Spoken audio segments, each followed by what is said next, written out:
This is the Nations Conspire channel. Welcome to today's show.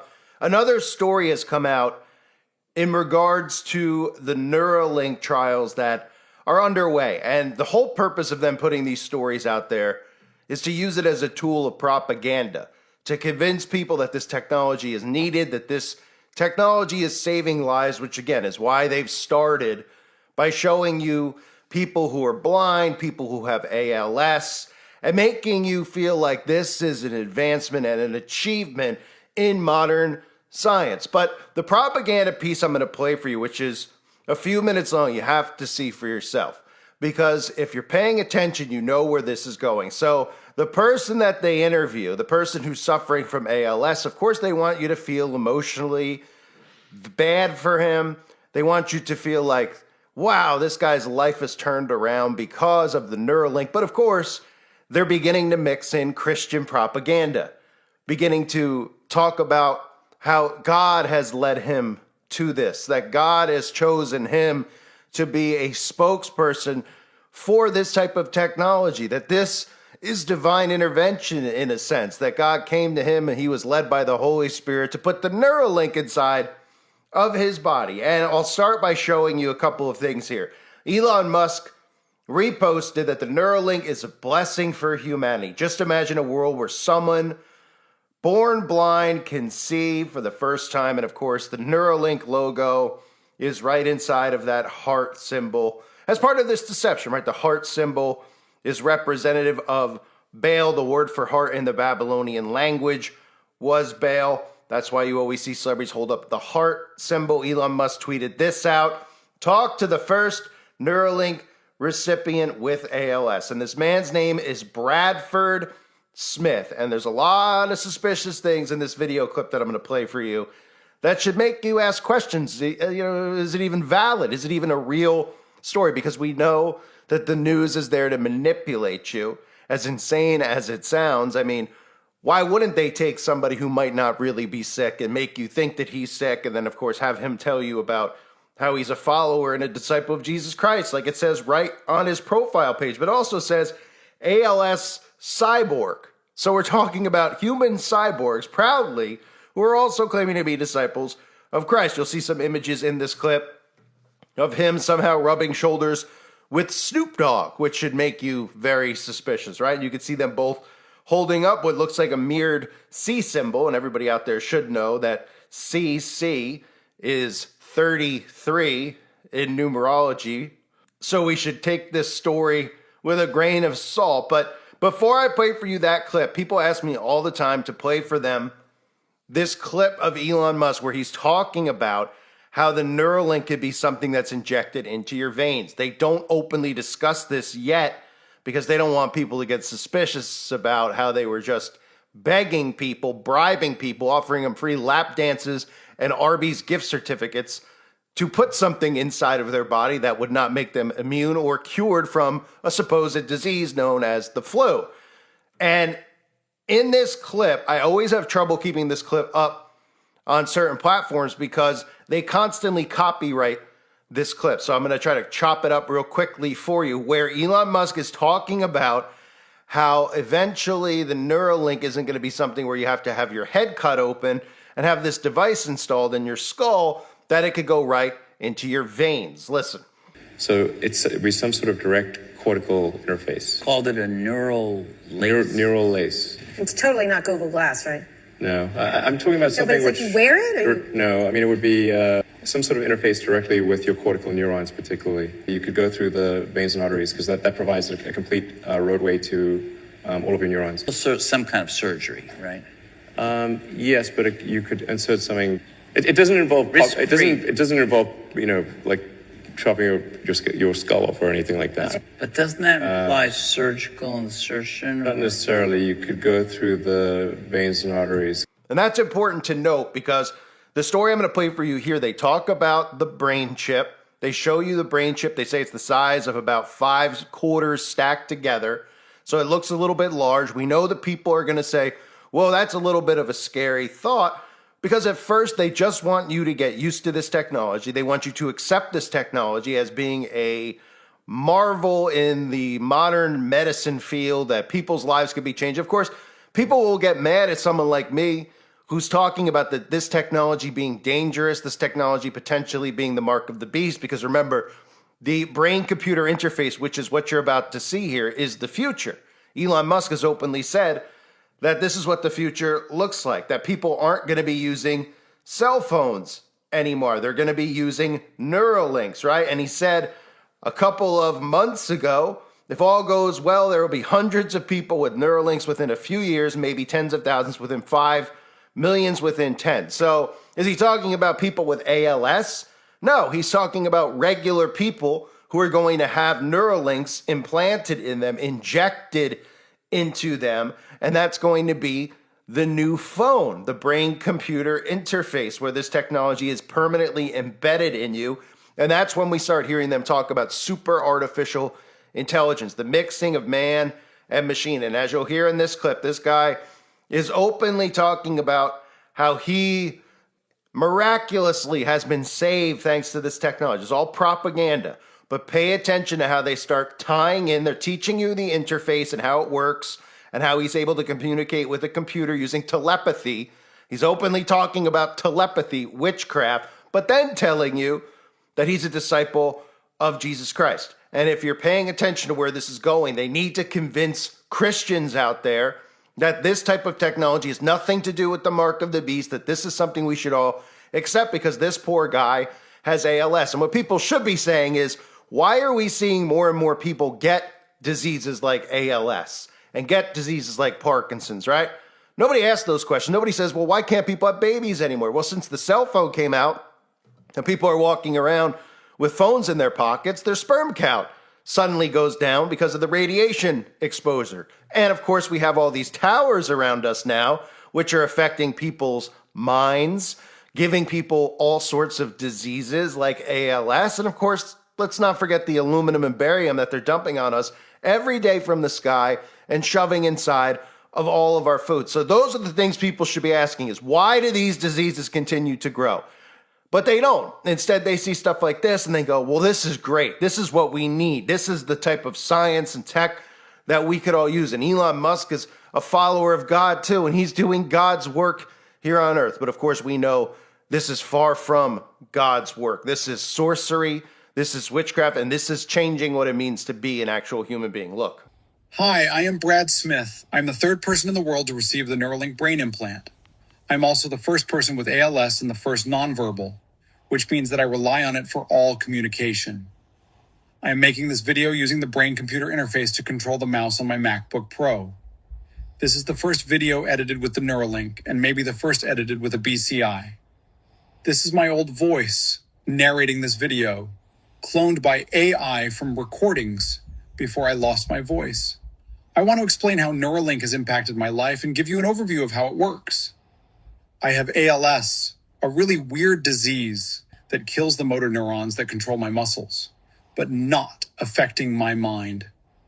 My experience has been pretty interesting, starting with a shoulder injury that would not heal and ending up with my current status. I cannot move anything but my eyes, and I am totally reliant on a ventilator to keep me alive and breathing. My wife, Tiffany, is the best caregiver I could ever imagine. She does everything for me, with only our kids and friends and family to help. She is the key to making Neuralink work. I will stop talking about her because she doesn't like the attention. Before Neuralink, I had to use an eye gaze control computer for all communication. It is a miracle of technology, but it is frustrating. It works best in dark rooms. So I was basically Batman. I was stuck in a dark room. Neuralink lets me go outside and ignore lighting changes. So how does Neuralink work? The implant is in my motor cortex, which is the part of my brain that controls body movement. The actual implant is the size of 5 US quarters in a stack. It replaced the hole in my skull. The threads are placed by a robot just a few millimeters into my brain, avoiding the blood vessels so there is almost no bleeding. It connects to the computer via Bluetooth, and the computer does a lot of processing. This is a feed from the 1024 electrodes in my brain. In green, it looks like the Matrix. This is the raw signal that my brain is giving the computer. The computer has to decide what is important, finding the signal and ignoring the noise. The Neuralink implant embedded in my brain contains 1,024 electrodes that capture neuron firings every 15 milliseconds, generating a vast amount of data. AI processes this data on a connected MacBook Pro to decode my intended movements in real time to move the cursor on my screen. Neuralink does not read my deepest thoughts or words I think about. It just reads how I want to move and moves the cursor where I want. How do I train the system? This is how I train the system to interpret my intended movements. I move the cursor to the bubble and hold over it until it disappears. The yellow targets are just for holding over, and the blue targets are for clicking. We initially tried to move my hand to control the cursor, but it was not doing well.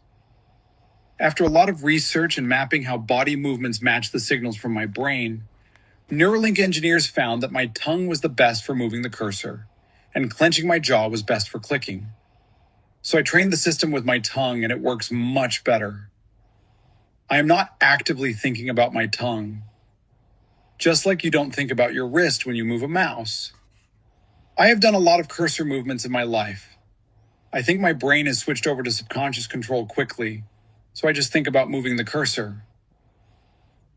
This is WebGrid. It is the way Neuralink and others use to quantify how well they are able to decode intentions. I click boxes and it measures my score. If I click outside the target, my score goes down. I have reached a top score of 5. My score was less than 1 before Neuralink with eye gaze. You can try WebGrid on Neuralink.com/WebGrid, and you can see how fast you are. Tools to make it work. This is the mixer, which has tools to adjust how the cursor behaves. First is bias correction. Because the brain is constantly changing, the cursor drifts over time. So it is like the cursor moves in a random direction. This tool lets me adjust how the cursor drifts.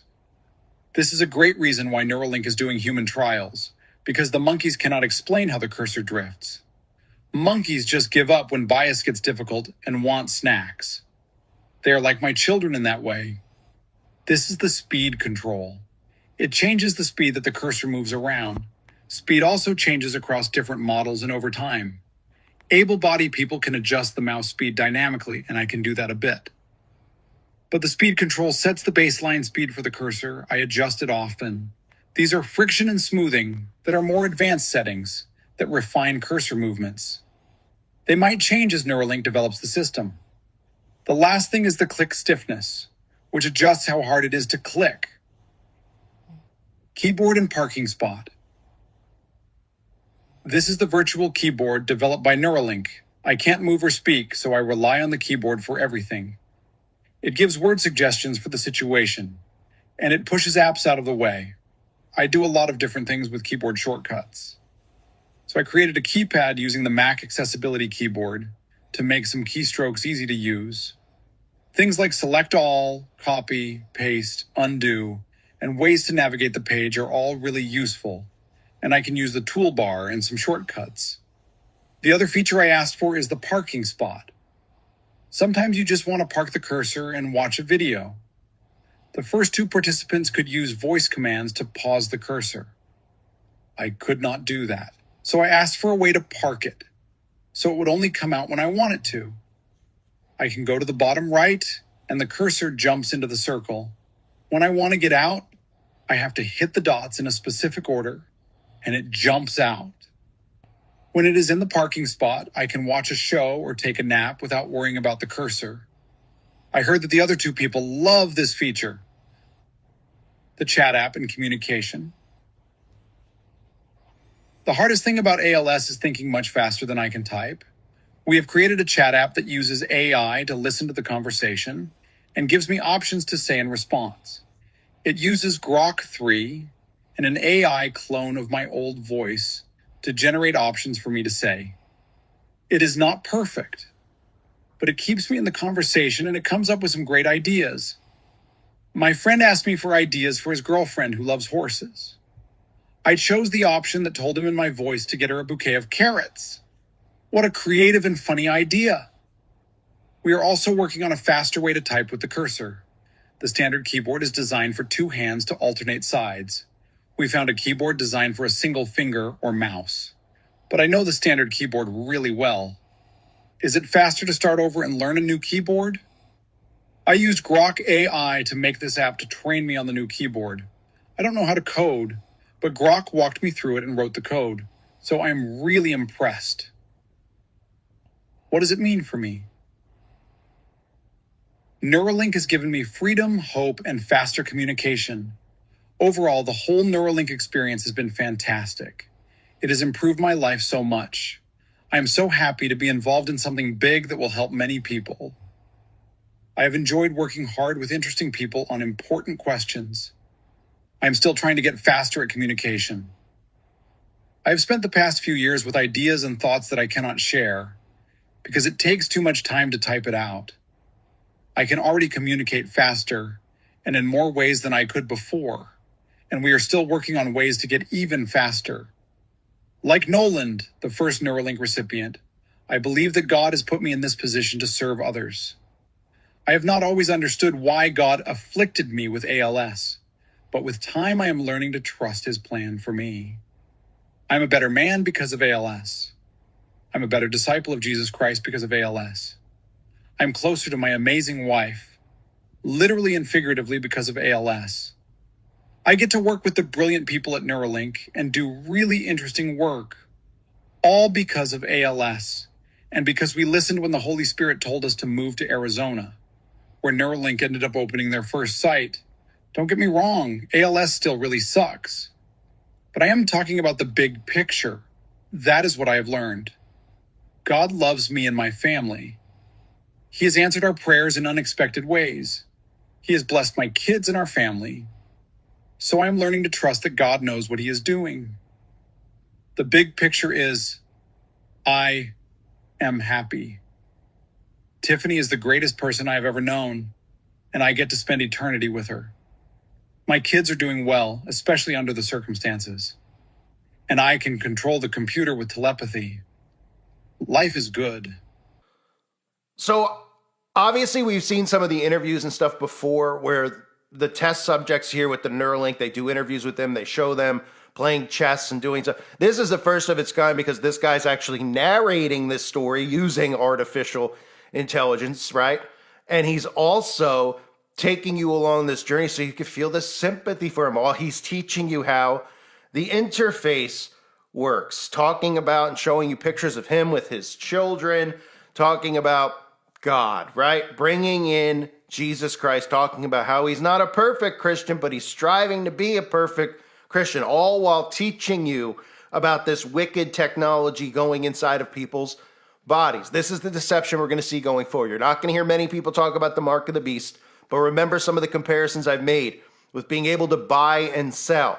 At this point in time, we're seeing stores do what? They're removing the ability to use cash. I just covered Costco. I just covered, some of these other stores out there, Sam's Club, I should say, that are now making you do the scan and go, which means that you would be required to have a phone in order to buy and sell in that store. And we're seeing it across many different avenues. We see stadiums now forcing you to bring a phone and do your payments via phone. We won't accept cash. You can't buy from a vendor. You can't buy a t-shirt. You can't buy a soda unless you have a phone. Everybody goes, well, everybody's got a phone.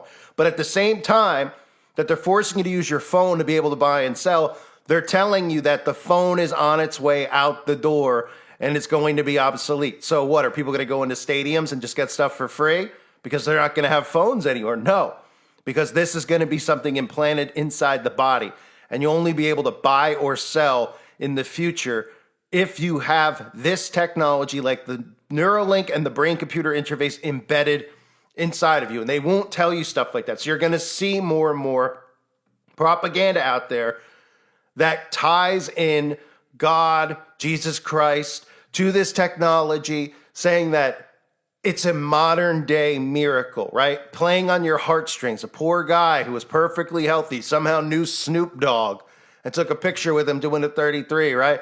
Suddenly he has all this stuff happen to him. He becomes the face for Neuralink's latest experiment run. And of course is bringing God into this because we're going to see more and more deceptions coming where Christians will not even think that this technology is bad because they'll say, that poor guy, look how wonderful. Elon Musk and Trump, they're disciples of Christ too. And they've come out with this tech. And now these people are having their whole lives changed. We won't ask questions as to why people at such a growing rate are getting ALS and getting Parkinson's and have all sorts of illnesses because of the radiation exposure. We won't talk about that or the chemical baths. We'll just say that this is a miracle. And who are you to question the technology? It's saving this man's life. And then the next thing you know, this goes away from being about saving people with Parkinson's, helping the blind see and false miracles. And it turns into you could be a better human being. You don't just have to have Parkinson's to get this tech because now you're desensitized to it. Now you see it over and over and you're like, wow, that's really great that this guy. And then a year from now, they come out and they say, hey, this person was suffering from depression, like the majority of people in the world right now. And they don't realize why they are and all the exposure to the technology. And they go, this person got a Neuralink and they're now sleeping better. They don't have anxiety anymore. They only need to sleep for 2 hours at a time. And they have a brain-computer interface, which makes them super intelligent. So they don't even need to look stuff up on their phone. They're keeping up with AI, so they're not going to lose their job. That's where all the marketing is headed. And they're going to make sure along the way that you accept this technology first before it gets marketed to you. And that's why these stories are out there. They play on your heartstring. Nobody out there will cover this story and say, is it even legit or real? Obviously, only I will. You're not going to see the Daily Wire, and they're going to say, that's really great. This guy's sick. And who is this conspiracy nut to say that that story isn't real or this guy is just trying to normalize what he believes is some type of marvel in the medical field. And this guy's calling it the mark of the beast, right? But we all see where this is headed. And the fact that they're tying Christianity into it now is absolutely, it shows that they need to market this towards Christians and make Christians accept it and think that it's a wonderful thing and not the mark. That's why they're doing it. That's why Elon Musk is reposting it. That's why Elon Musk is yoked up with Trump and they're pretending to be Christians because they're going to dupe you into this technology being allowed and accepted in our society, and eventually people, without even realizing it, taking the mark of the beast. I thank everybody for being here. I hope you're all doing well. God bless you and your families as always.